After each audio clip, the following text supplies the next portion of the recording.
কথা আছে যে সৰু যেন লগা ঘাঁবোৰ গুৰুতৰ হৈ পৰে কেতিয়াবা। ইজৰাইলৰ হাইফা চহৰত শেহতীয়াকৈ হোৱা ক্ষেপণাস্ত্ৰ আক্ৰমণৰ পৰা আৰম্ভ কৰিব বিচাৰিছোঁ। হয়, ভিডিঅ'টো প্ৰায় 20 ছেকেণ্ডৰ আৰু এই ভিডিঅ'টোত আপুনি দেখিব যে কেনেকৈ প্ৰথমে আকাশত মিছাইল দেখা দিয়ে। আপুনি দেখিছে আকাশত মিছাইল দেখা গৈছে, তাৰপিছত কিছু সময়ৰ পিছত মাটিত বিশাল বিস্ফোৰণ ঘটে। ইজৰাইলৰ প্ৰতিখন গুৰুত্বপূৰ্ণ চহৰ কেনেকৈ ইৰাণৰ ক্ষেপণাস্ত্ৰৰ আক্ৰমণৰ বলি হৈছে সেই বিষয়ে কোৱা ভিডিঅ'টো চাওক। এই ভিডিঅ'টো চাওক। ইয়াৰ বাহিৰেও এতিয়া মই আৰু দুটা ভিডিঅ' আন এংগলৰ পৰা দেখুৱাইছোঁ আপোনাৰ স্ক্ৰীনৰ সকলো ঠাইতে। এই ভিডিঅ' দুটাত ইৰাণৰ ক্ষেপণাস্ত্ৰৰ দ্বাৰা সৃষ্টি হোৱা বিধ্বংসী পৰিস্থিতি আন এক কোণৰ পৰা হাইফাৰ বিভিন্ন প্ৰান্তত দেখা গৈছে। এইদৰে ইৰাণৰ ক্ষেপণাস্ত্ৰই বৰ্তমান ইজৰাইলৰ হাইফা চহৰক লক্ষ্য কৰি লৈছে। এতিয়া মই আপোনালোকক আৰু এটা বিস্ফোৰণ দেখুৱাব বিচাৰিছোঁ। আকৌ এবাৰ ইজৰাইলৰ হাইফা চহৰ ইৰাণৰ ক্ষেপণাস্ত্ৰ লক্ষ্যত উপনীত হৈছে। চাওঁ আহক। কেৱল হাইফাই নহয়, উত্তৰ ইজৰাইলৰ বহু চহৰ বৰ্তমান ইৰাণৰ ক্ষেপণাস্ত্ৰৰ বিধ্বংসী পৰিস্থিতিৰ সন্মুখীন হৈছে। এতিয়া মই আপোনালোকক উত্তৰ ইজৰাইলৰ এখন কাৰ পাৰ্কিঙৰ দৃশ্য দেখুৱাব বিচাৰিছোঁ। ইয়াত আপুনি গাড়ী দেখা পাব আৰু তাৰপিছত ইয়াৰ মাজত এটা বিশাল বিস্ফোৰণ ঘটে। এই মুহূৰ্তত মই আপোনালোকক এখন মানচিত্ৰ দেখুৱাইছোঁ আৰু যদি আপুনি এই মানচিত্ৰখন ভালদৰে চায়, ইয়াত ৰঙা ৰঙৰ বিন্দুবোৰ যে আপুনি দেখা পাই আছে, এইবোৰেই ইৰাণে ক্ষেপণাস্ত্ৰ প্ৰতিৰক্ষা ব্যৱস্থা থকাৰ পিছতো ইজৰাইলৰ ক্ষেপণাস্ত্ৰ প্ৰতিৰক্ষা ব্যৱস্থাত প্ৰৱেশ কৰা ঠাই। অৰ্থাৎ তেওঁলোকে লোহাৰ ভিৰ বান্ধি, লোহাৰ ভৰ বান্ধি ইজৰাইলৰ নগৰবোৰত আক্ৰমণ কৰিছিল। ইয়াৰ পৰা ইৰাণৰ ক্ষেপণাস্ত্ৰসমূহ কিমান সফল বুলি প্ৰমাণিত হৈছে সেয়া নিজেই বুজা যায়। আৰু আটাইতকৈ ডাঙৰ খবৰ, যিটো ইজৰাইলৰ দৃষ্টিকোণৰ পৰা চিন্তনীয়, ইজৰাইলৰ হাতত থকা ইণ্টাৰচেপ্টৰ সংখ্যা নগণ্য। অৰ্থাৎ যেতিয়া ক্ষেপণাস্ত্ৰ আহি পৰে, গতিকে সেই আক্ৰমণৰ পৰা হাত সাৰিবলৈ, ইয়াৰ পৰা হাত সাৰিবলৈ ইণ্টাৰচেপ্টৰ আছে।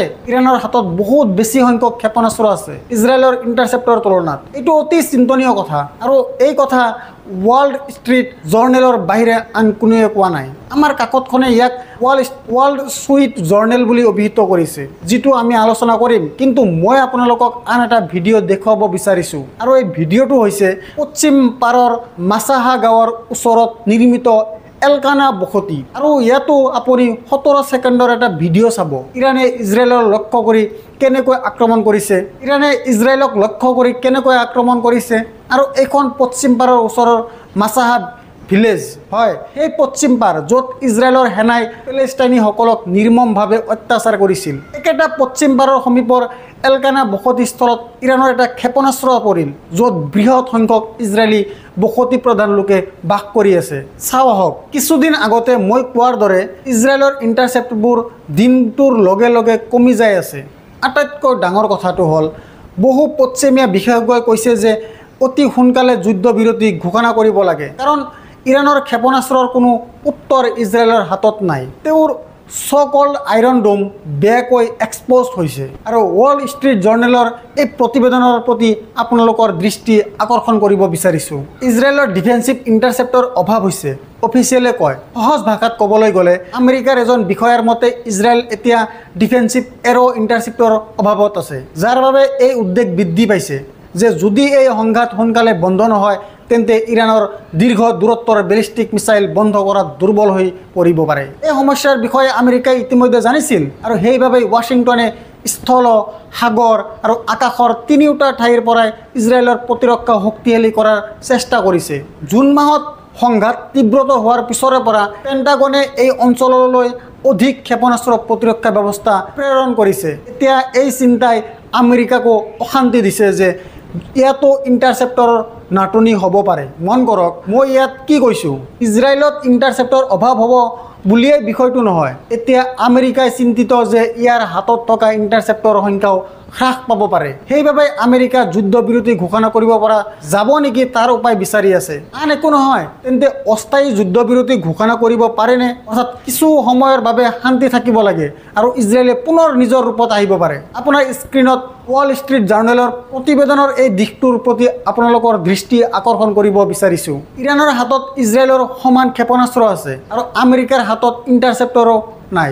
বিশ্লেষকসকলে কয় যে যিয়ে নহওক কিয়, কৰ্তৃপক্ষই এই যুদ্ধৰ অন্ত পেলাবলৈ অতি সোনকালে কিবা এটা কৰিব লাগিব, কাৰণ আমেৰিকা আৰু ইজৰাইলৰ হাতত দীৰ্ঘদিন ধৰি অবিৰতভাৱে ক্ষেপণাস্ত্ৰ বন্ধ কৰাৰ ক্ষমতা নাই। আৰু কথাটো ইয়াতে ক্ষান্ত নাথাকে, কথাটো ইয়াতে বন্ধ হোৱা নাই। মাত্ৰ কেইদিনমানৰ আগতে আপুনি দেখিছিল যে ইজৰাইলৰ হেকাৰে কেনেকৈ ইৰাণৰ অৰ্থনৈতিক লক্ষ্য কৰি লৈছিল। এতিয়া মই আপোনালোকক ক'ব বিচাৰিছোঁ যে ইৰাণে কি কৰি আছে। দ্য ক্ৰেডলৰ এই প্ৰতিবেদন অনুসৰি আপুনি আপোনাৰ স্ক্ৰীণত দেখিছে ইৰাণে ইজৰাইলৰ বহু নিৰাপত্তাৰক্ষীৰ কেমেৰা হেক কৰি আছে। কিয় হেক কৰিছে?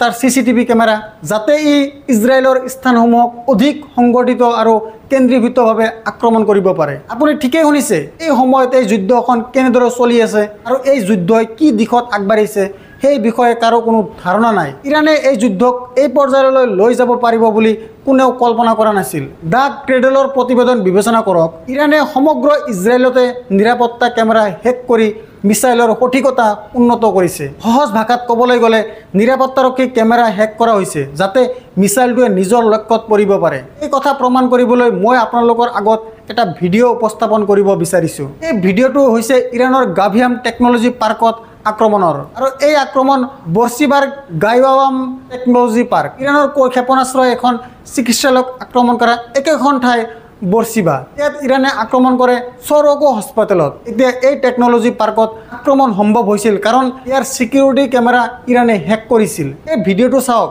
আৰু তাৰ পিছত মই আলোচনা কৰিম। এতিয়া মই আপোনালোকৰ দৃষ্টি আকৰ্ষণ কৰিব বিচাৰিছোঁ দ্য ক্ৰেডলৰ এই প্ৰতিবেদনখনলৈ, যাতে দুয়োখন দেশতে চাইবাৰ যুদ্ধই কি ট্ৰেণ্ড লৈছে আপোনাৰ স্ক্ৰীণত। ইৰাণে ইজৰাইলৰ ভিতৰত ব্যক্তিগত নিৰাপত্তাৰক্ষী কেমেৰা হেক কৰি ইণ্টেলিজেন্ট তথ্য সংগ্ৰহ কৰি নিজৰ ক্ষেপণাস্ত্ৰ আক্ৰমণ অধিক সঠিক কৰি তুলিছে। 20 জুনত ব্লুমবাৰ্গৰ এখন প্ৰতিবেদনত ইজৰাইলৰ চাইবাৰ নিৰাপত্তা বিশেষজ্ঞসকলে নিশ্চিত কৰিছে যে ইৰাণে চাইবাৰ ইণ্টেলিজেন্সগিৰি ব্যৱহাৰ কৰিছে। ইজৰাইলৰ চাইবাৰ বিভাগৰ প্ৰাক্তন উপ সঞ্চালক প্ৰধান ৰাফেল ফ্ৰেংকোৱে কয় যে আমি জানিব পাৰিছোঁ যে যোৱা 2-3 দিনত ইৰাণীসকলে কেমেৰাৰ সৈতে সংযোগ স্থাপনৰ চেষ্টা কৰি আছিল। ক্ষেপণাস্ত্ৰ ক'ত পৰিল সেই কথা বুজিবলৈ আৰু ভৱিষ্যতে ইয়াক অধিক সঠিক কৰিবলৈ। INCD অৰ্থাৎ ইজৰাইলৰ ৰাষ্ট্ৰীয় চাইবাৰ সঞ্চালকৰ মুখপাত্ৰ এজনে কয় যে আমি সমগ্ৰ যুদ্ধৰ সময়ছোৱাত এনে চাইবাৰ আক্ৰমণৰ প্ৰচেষ্টা দেখিছোঁ আৰু এতিয়া পুনৰ আৰম্ভ হৈছে। INCDৰ আন এজন বিষয়া গেভি পটনয়ে কয় যে 2023 চনৰ অক্টোবৰ মাহত হামাছে অপাৰেশ্যন আল আকছাৰ পূৰ্ব নিৰাপত্তাৰক্ষী কেমেৰা হেক কৰিছিল। লগতে তেওঁ কয় যে এনে ধৰণৰ চাইবাৰ অপাৰেশ্যন বছৰ বছৰ ধৰি চলি আহিছে আৰু ৰাছিয়াইও ইউক্ৰেইনৰ যুদ্ধতো একে পদ্ধতি গ্ৰহণ কৰিছিল। মই কোৱাৰ দৰে কেৱল ইৰাণেই ইজৰাইলৰ কেমেৰা হেক কৰা নাই, ইজৰাইলৰ চাইবাৰ যোদ্ধাসকলেও ইৰাণৰ অৰ্থনীতি ধ্বংস কৰাৰ বাবে ব্যাপক পদক্ষেপ গ্ৰহণ কৰিছে আৰু সেই কাৰ্য কি সেইটো বিবেচনা কৰা উচিত। চলিত সপ্তাহৰ আৰম্ভণিতে ইজৰাইলৰ এজন প্ৰাক্তন চাইবাৰ বিষয়াই ৰেডিঅ'ত মানুহক সকলো ঘৰৰ কেমেৰা বন্ধ কৰি পাছৱৰ্ড চেঞ্জ কৰিবলৈ কৈছিল। বৰ্তমান সময়ত বিশ্বৰ বহু যুদ্ধত চাইবাৰ যুদ্ধ এক গুৰুত্বপূৰ্ণ অস্ত্ৰ হৈ পৰিছে আৰু ইয়াত ইজৰাইলে ফুল্লি এক্টিভ হৈ আছে। তেওঁৰ কুখ্যাত স্পাইৱেৰ আৰু হেকাৰৰ বাবে পৰিচিত। ইজৰাইলৰ সৈতে জড়িত হেকাৰ গো স্পেৰৱে শেহতীয়াকৈ দাবী কৰিছিল যে তেওঁ এটা ডাঙৰ বেংক আৰু ইৰাণৰ ক্ৰিপ্টো মুদ্ৰা বিনিময় আৰু বিটকইনৰ ক্ৰিপ্টো মুদ্ৰা বিনিময় আৰু প্ৰায় $9 মিলিয়ন অন্যান্য ডিজিটেল মুদ্ৰা নিৰুদ্দেশ হৈছে। আটাইতকৈ ডাঙৰ কথাটো হ'ল ইজৰাইলে যিদৰে চাইবাৰবোৰক আক্ৰমণ কৰিছে তাৰ পৰিণতি তাত থকা সাধাৰণ মানুহে ভুগিছে। এতিয়া মেয়ৰে শান্তিৰ বাবে আবেদন জনাইছে। হয়, ইৰাণৰ বিৰুদ্ধে যুদ্ধ চলোৱা ইজৰাইলৰ এজন মেয়ৰে শান্তিৰ বাবে কাতৰ অনুৰোধ কৰাটো অতি আচৰিত যেন লাগে। আপুনি ঠিকেই শুনিছে আৰু ইয়াৰ বাবে আপুনি হাইফাৰ মেয়ৰে প্ৰকৃততে কি কৈছে তাত মনোযোগ দিয়া উচিত।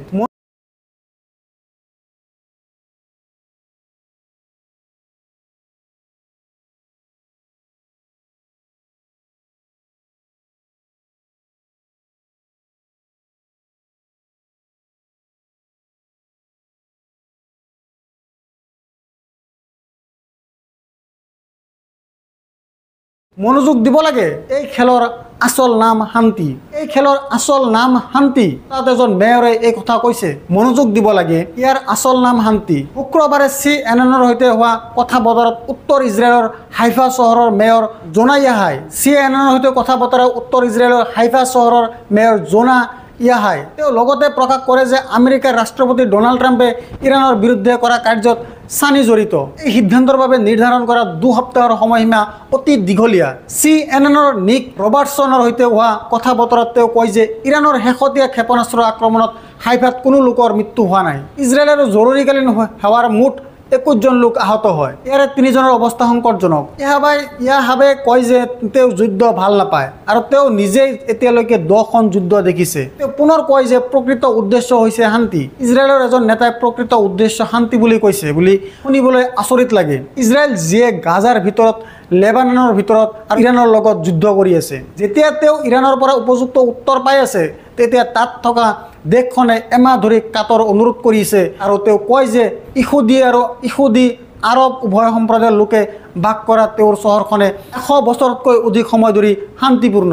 যেতিয়া তেওঁ সোধা হৈছিল যে জেনেভাত ইৰাণ আৰু ইউৰোপীয় দেশসমূহৰ মাজত হোৱা আলোচনাৰ বিষয়ে তেওঁৰ মতামত কি, ইয়াৰ পৰিণতি শান্তিপূৰ্ণ হ'ব বুলি তেওঁ আশা প্ৰকাশ কৰে। ট্ৰাম্পৰ 2 সপ্তাহ সময়সীমা তেওঁ কয় যে এইটো দীঘলীয়া সময়, কাৰণ যুদ্ধৰ পৰিৱেশত জীয়াই থকাটো অতি কঠিন। তেওঁ কয় যে মই ট্ৰাম্পৰ পৰা কোনো সুনিৰ্দিষ্ট কথা পোৱা নাই আৰু সেইটোৱে মোক আমনি কৰি আছে। মই স্থিতিশীলতা ভাল পাওঁ আৰু মই ভাবোঁ ট্ৰাম্পে মোক সেই স্থিৰতা দিয়া উচিত। এতিয়া তেওঁ কি কৈছে আপুনি লক্ষ্য কৰিছেনে? এফালে তেওঁলোকে কৈছে যে ইউৰোপীয় নেতা আৰু ইৰাণৰ মাজত চলি থকা আলোচনাৰ সমাধান হ'ব লাগে, আনহাতে আমেৰিকাই কৈছে যে মই 2 সপ্তাহৰ ভিতৰতে সিদ্ধান্ত ল'ম যে মই এই যুদ্ধত যোগদান কৰিব লাগে নে নাই। এই সন্দৰ্ভত তেওঁলোকৰ মেয়ৰে কয় যে এই সময় অতি দীঘলীয়া আৰু এই সময়ত আমেৰিকাই যুদ্ধত যোগদান কৰিলে তেওঁলোকৰ কোনো সমস্যা নহ'ব, কাৰণ তেওঁলোকে জানে যে যদি আমেৰিকাই এই যুদ্ধত যোগদান কৰে তেন্তে যুদ্ধ সম্পূৰ্ণৰূপে ইজৰাইলৰ পক্ষত হ'ব পাৰে বুলি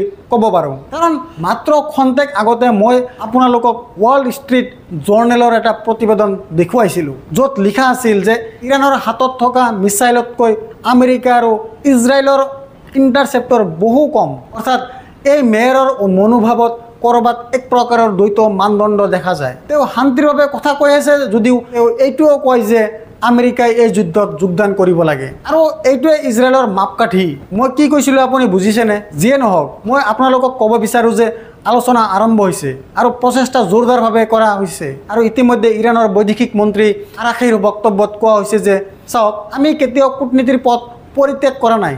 যেতিয়া ইজৰাইলে আক্ৰমণ কৰিছিল তেতিয়া চলি আছিল, তাৰ অৰ্থ হ'ল কেৱল আলোচনা চলি আছিল। ইয়াৰ পিছতো ইজৰাইলে আক্ৰমণ কৰিলে। ইৰাণৰ বৈদেশিক মন্ত্ৰীৰক্ষীয়ে কিয় শুনিবলৈ কৈছে? অৱশ্যে আলোচনাৰ সন্দৰ্ভত ক'ত অগ্ৰগতি হৈছে আপোনালোকৰ স্ক্ৰীণত। শুক্ৰবাৰে জেনেভাত ফ্ৰান্স, জাৰ্মানী, ব্ৰিটেইনৰ নেতাৰ সৈতে বৈঠকত মিলিত হৈছে ইৰাণৰ আব্বাছ আৰাচিয়ে, য'ত ইউৰোপীয় ইউনিয়নৰ নীতি প্ৰধানো অন্তৰ্ভুক্ত।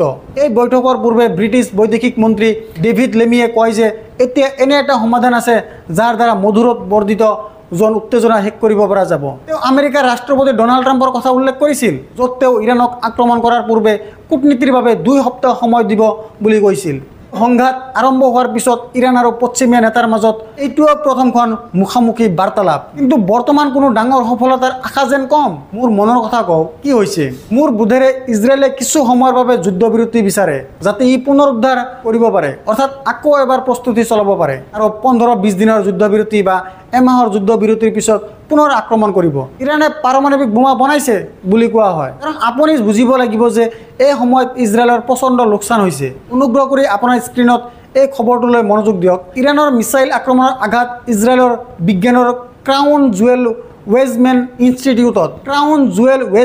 ইনষ্টিটিউট। বৰ্তমান ইনষ্টিটিউট আচলতে ইজৰাইলৰ এটা বৈজ্ঞানিক প্ৰতিষ্ঠান, য'ত তেওঁৰ প্ৰচণ্ড বৈজ্ঞানিক গৱেষণা সংঘটিত হয়। ইৰাণ আৰু সমগ্ৰ ৱেজমেন ইনষ্টিটিউটৰ এটা ক্ষেপণাস্ত্ৰ আক্ৰমণ ধ্বংস হয়। সহজ ভাষাত ক'বলৈ গ'লে বহু বছৰৰ গৱেষণাৰ অপচয় হৈছে। সেইবাবে মই আপোনালোকক কৈছোঁ যে ইৰাণে অতি চিন্তাশীলভাৱে আক্ৰমণ কৰিছে। তেওঁৰ আক্ৰমণত সাধাৰণ ইজৰাইলীক হত্যা কৰা হোৱা নাই, অৰ্থাৎ এতিয়ালৈকে প্ৰায় 30 জন লোকৰ মৃত্যু হৈছে, কিন্তু তেওঁৰ বেছিভাগ আক্ৰমণে তেওঁৰ শ্বেয়াৰ মাৰ্কেটত ইয়াৰ বৈজ্ঞানিক প্ৰতিষ্ঠানসমূহৰ ওপৰত, যাৰ বাবে ইজৰাইলে বিপুল ক্ষতিৰ সন্মুখীন হৈছে। আৰু এই বাতৰিয়ে কি কৈছে তাৰ প্ৰতি আপোনালোকৰ দৃষ্টি আকৰ্ষণ কৰিব বিচাৰিছোঁ। অৱশ্যে দেওবাৰে পুৱা ৱেজমেন ইনষ্টিটিউট অৱ ছায়েন্সত সংঘটিত আক্ৰমণত কোনো লোক নিহত হোৱা নাই, কিন্তু ইয়াৰ ফলত কেম্পাছৰ বহু লেব বেয়াকৈ ধ্বংস হৈছে। বছৰ বছৰ ধৰি চলি অহা বৈজ্ঞানিক গৱেষণাৰ অন্ত পৰিছে এবাৰতে। আৰু ইজৰাইলৰ বৈজ্ঞানিকসকলৰ বাবে এইটো এটা ভয়ংকৰ বাৰ্তা যে এতিয়া ইৰাণৰ সৈতে এই ক্ৰমবৰ্ধমান সংঘাতত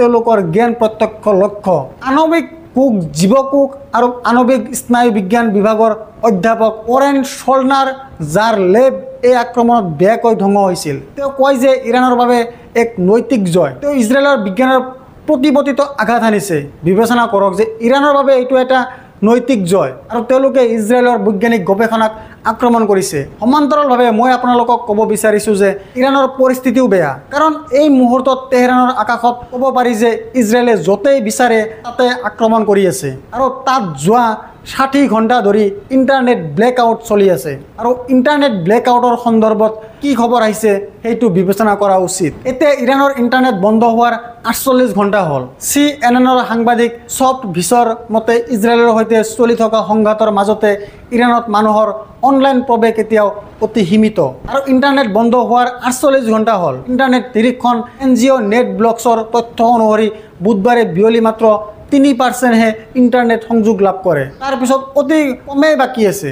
ইৰাণৰ বেংক চেপাহত চাইবাৰ আক্ৰমণৰ এদিন পিছতে আৰম্ভ হৈছিল ইণ্টাৰনেট ব্লেকআউট, যাৰ দায়িত্ব লৈছিল ইজৰাইল সমৰ্থিত হেকাৰ গ্ৰুপে। এই আক্ৰমণৰ পিছত বহু ATM মেচিনৰ কাম বন্ধ হৈ গ'ল। যোৱা সপ্তাহত ইজৰাইলৰ আক্ৰমণ আৰম্ভ হোৱাৰ পিছৰে পৰা ইৰাণত আংশিকভাৱে ইণ্টাৰনেট বন্ধ হৈ আছে, যিহেতু মানুহে তেহৰানৰ দৰে ডাঙৰ চহৰ এৰি গৈছে আৰু ব্যৱসায় বন্ধ হৈ আছে। ইণ্টাৰনেট ব্যৱহাৰকাৰীৰ সংখ্যা আৰু অধিক হ্ৰাস পাইছে। গতিকে এই ইণ্টাৰনেট বন্ধ হোৱাৰ আটাইতকৈ ডাঙৰ কাৰণ হৈছে ইজৰাইলী হেকাৰ। বিটকইনক আক্ৰমণ কৰি ইয়াৰ পৰা 9 কোটি মাৰ্কিন ডলাৰ চুৰি কৰা ইজৰাইলী হেকাৰ ধ্বংস হৈ গ'ল আৰু তাৰ বাবেই বৰ্তমান ইৰাণত মাত্ৰ 3% ইণ্টাৰনেট সংযোগ আছে। আৰু এই মঞ্চৰ পৰা মই আপোনালোকক যিবোৰ কথা কৈছোঁ সেইবোৰ কেৱল ৰিচাৰ্চৰ সৈতে জড়িত নহয়। আপোনালোকক যিবোৰ কথা কৈছোঁ সেইবোৰ কেৱল ইৰাণৰ সৈতে জড়িত নহয়। ইয়াৰ আঁৰত কি হৈ আছে, তেওঁৰ চিন্তাধাৰা কি আৰু সমান্তৰালভাৱে কি ধৰণৰ চাইবাৰ যুদ্ধ চলি আছে, মই মোৰ অনুষ্ঠানৰ জৰিয়তে সকলো তথ্য আপোনালোকৰ আগত দাঙি ধৰিছোঁ। আৰু আপুনি আন্তঃৰাষ্ট্ৰীয় পৰ্যায়তো এনে তথ্য লাভ কৰা নাই, কাৰণ মই এই কাৰ্যসূচীৰ বাবে অত্যন্ত কঠোৰ পৰিশ্ৰম কৰোঁ। মই ৰিচাৰ্চ কৰোঁ বিভিন্ন এজেঞ্চিৰ পৰা আৰু চেষ্টা কৰিয়ে থাকোঁ। কাৰণ চাওক, যিকোনো ব্যক্তিয়ে ভুল কৰিব পাৰে। মই আপোনালোকক যি তথ্য প্ৰেৰণ কৰোঁ সেয়া সম্পূৰ্ণ বাস্তৱিক হোৱাটো নিশ্চিত কৰিবলৈ চেষ্টা কৰোঁ আৰু ভৱিষ্যতেও সেয়াই কৰি থাকিম। মুক্ত আৰু স্বতন্ত্ৰ সাংবাদিকতাক সমৰ্থন কৰক আৰু মোৰ অংশীদাৰ হওক। অতি সহজে এই ফলো বটনটো টিপক আৰু সত্যৰ এই যাত্ৰাত মোৰ লগত থাকক।